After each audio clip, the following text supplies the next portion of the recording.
Mike, Phillies had a great season. Didn't end the way you and I wanted it to. And now it's the time of year where they did a lot of good things, but let's look at what they maybe need to improve so that they have another outstanding year, maybe get back to the World Series.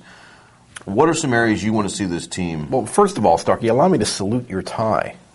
Thank you. Very Appreciate impressive. that. Very nice. That's a shout out to all of our veterans. We filmed this on a Tuesday. This is for Veterans Day. And also a little shout out. Your birthday. Happy birthday. That is correct. On the traditional Veterans Day. It is. That absolutely, yes. Yeah. So this is to all our veterans. What a great job you've done. Because of you, we can do a show like this. That's right. That's right. I have like 14 guys in my Lions Club, the Bearville Leola Laycock Lions Club, are veterans. So a little shout out to those guys as well. All right. Let's get into this. I'll echo that sentiment. Of course, my dad is a veteran also. That's great.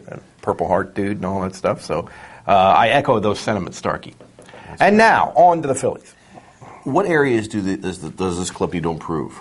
I'm thinking maybe third base. We're here and they're going to not sign. Well, there's no Feliz. question they're going to have to sign a third baseman now because they've let Pedro Feliz go, and that creates a lot of interesting possibilities. Now there's a third baseman, Sean Figgins for the Angels, who is a legitimate leadoff man, which I do not think Jimmy Rollins is, and have never thought he is. So if they could sign him and make him the leadoff man, which they're not going to do, that's not going to happen.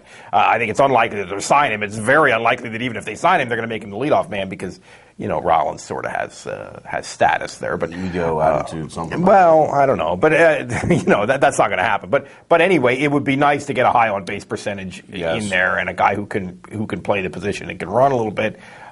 So he would be good. But there's a lot of them out there. I think that's one of the reasons why they let Feliz go is they had an option to pay him $5 million this year, club option. They chose not to exercise that option. There are a lot of guys out there. There's a couple of ones I want to mention. Adrian Beltre with Seattle had a bad year. He's actually younger. He's about 30. The other thing I don't like about him, he had an off year. You might be able to get him cheap, but his agent is Scott Burris, and it's almost like you stay away from... that sort of nullifies the you might get him cheap. Yeah, it could. Troy Glass was out all year, injury. He's a home run hitter.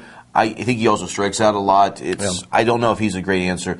The other name, Mark DeRosa, played for the Cardinals, a local guy, played at Penn in football. I like him more as the utility guy that could take Eric Bruntleth's spot. I would not quite want him. I agree with you completely. I would not want him to be the everyday third baseman, but I think they need to. I think he fits well in that utility role. Not only a guy who's a right-hander who can hit a little bit, but a guy who can maybe spell Utley and Rollins once in a while, which probably, Utley in particular has this issue of seeming to wear down physically at the end of the year. So he makes a lot of sense, but not as the everyday third baseman. He could play some outfield too. Sure. Yeah, not the everyday. If that's their everyday third baseman, they didn't do very well at that in the offseason. The guy I'd like to see him bring back, obviously in fantasy sports, I love to see Figgins there. That's just not reality. I think Polanco. Placido, say it for me. I just love to say his name. I know you do. I'm glad you Placido Polanco. My tongue gets I love caught. that name. I think he's a great choice. He should have never left Philadelphia in the first place. They should never traded him. He can play. That would be fine. That would be. I would have no problem at all with that. Because in the order, he could bat lower, he could bat high, he could do all kinds of things with him. Versatile. Solid. No doubt. No problem with Polanco. Pitching, real quick, I want to get it in here with it. Bullpen, I think they need to address some areas there, especially bringing in a guy who could be a reliever for him in case Lidge doesn't come back.